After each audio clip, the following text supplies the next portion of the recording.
ঈদকে সামনে রেখে ঝিনাইদহে ক্রেতারা ভিড় করছেন অভিজাত ফ্যাশন হাউসগুলোতে। রুচিসম্মত পোশাক কিনতে সকাল থেকে গভীর রাত পর্যন্ত ক্রেতাদের পদচারণায় সরগরম ঈদের বাজার।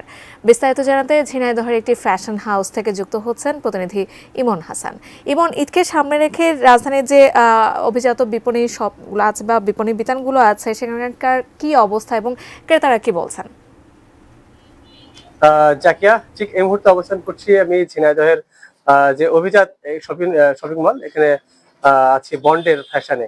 তো আমরা এখানে দেখেছি সকাল থেকেই কিন্তু ক্রেতারা আসছেন এবং তারা তাদের পছন্দের পোশাকটি খতিয়ে খতিয়ে দেখছেন এবং তারা কিনছেন। তবে আমরা ক্রেতাদের সাথে কথা বলে যতটুকু জানতে পেরেছি, তারা বলেছিলেন যে যেহেতু রুচিসম্মত এবং অনেকদিন ইলাস্টিসিটি থাকার কারণে তারা কিন্তু ব্র্যান্ডের পণ্যটার উপরে বেশি ঝুঁকছেন।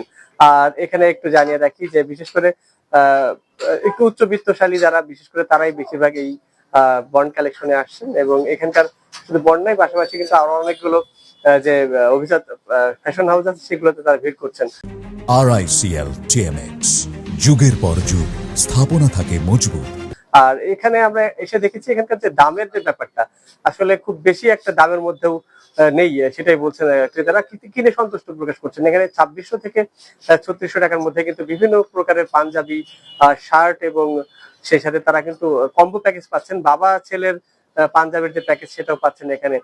তো সব মিলিয়ে যে বেচা কেনার যে ব্যাপারটা, এখানকার বিক্রেতারা বলছেন তারা সকাল থেকেই রাত, গভীর রাত পর্যন্ত তারা কিন্তু এখানে ব্যবসায় করছেন তার, এবং শেষ মুহূর্তের প্রস্তুতি সেটা আরো জমে উঠবে। যে যারা ঢাকাতে এই মুহূর্তে অবস্থান করছে, ঝিনাইদহবাসী ঝিনাইদহতে ঈদ করতে আসবেন, তারপর থেকে কিন্তু 2-1 দিনের মধ্যেই আরো বেশি জমে উঠবে এবং চাঁদ রাত পর্যন্ত তারা ভালো ব্যবসায় করতে পারবেন, এমনটাই আশা প্রকাশ করেছিলেন। তো ক্রেতারা এক কথায় সন্তুষ্ট প্রকাশ করছেন, তাদের পছন্দের পোশাকটি কিনতে পারছেন।